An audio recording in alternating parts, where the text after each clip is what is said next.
L'état de santé de Daring Club Motema Pembe avant le match. Alors bonjour. Bonjour. L'équipe adverse, on la connaît pas du tout. Mais ce n'est pas une équipe qui a l'habitude de jouer les joutes internationales. Malgré tout, vous savez, c'est pas vous que je vais apprendre.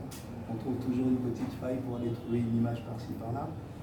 On évalue un petit peu avec les yeux fermés, comme si on était dans une forêt. Donc on va mettre un petit peu les mains devant pour s'orienter. Et de toutes les façons, notre objectif, c'est de nous préparer, nous, en fonction de nos capacités, pour arriver à nos objectifs.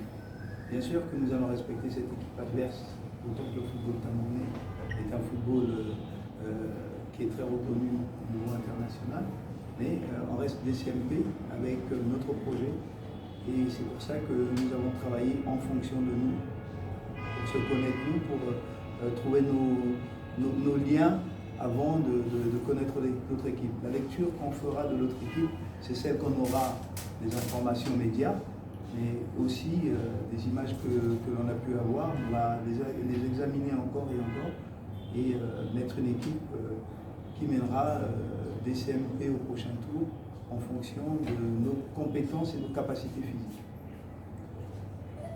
Oui. Vous avez des questions? La tâche ardue, vous savez, il y a deux choses dans la vie. Il y a ce qu'on a et ce qu'on veut. Moi, je pars sur ce que je veux, pas sur ce que j'ai. À partir du moment où j'ai fait un état des lieux, je travaille pour essayer d'emmener les joueurs à arriver à ce que nous souhaitons nous. Je ne vais pas juger, je ne suis pas juge, je ne suis pas là pour ça. Ce qui s'est passé, on va s'en servir. Et je ne vis pas du passé, je m'en sers, mais je n'en vis pas. Donc j'espère que ça ne bloquera pas mes joueurs qui étaient là anciennement. Et vous savez, tout début de saison, même si vous avez les mêmes joueurs, il y a d'autres paramètres qui rentrent en jeu. Pas que chez vous, chez les adversaires par exemple. S'il y a des remaniements, votre équipe, il faudra la remodeler. Donc je vais partir avec les joueurs qui sont là, qui sont dans des bonnes dispositions mentales, c'est le plus important. Et bien sûr que quand on fait une préparation, le premier match, il n'est jamais à 100%.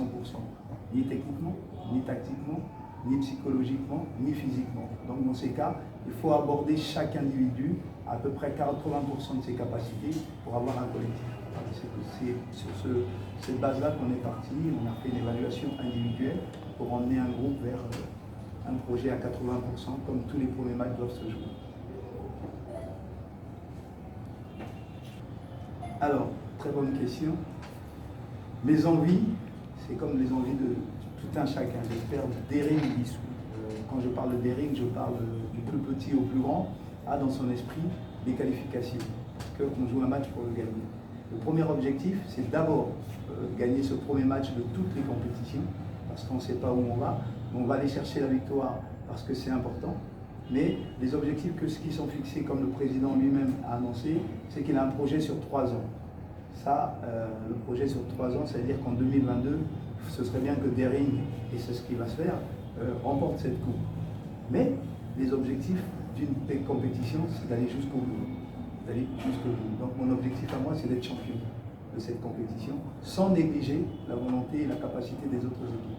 Je ne parle que de mon objectif avec mes joueurs, c'est d'aller là-bas et aller taper tout de suite le sommet. Si on y arrive, tant mieux. Si on n'y arrive pas, c'est pas la chose principale. Il y a le projet qui est là.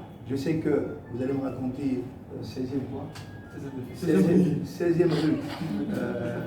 16e rue. Ça ne me pose pas de problème par rapport à ça.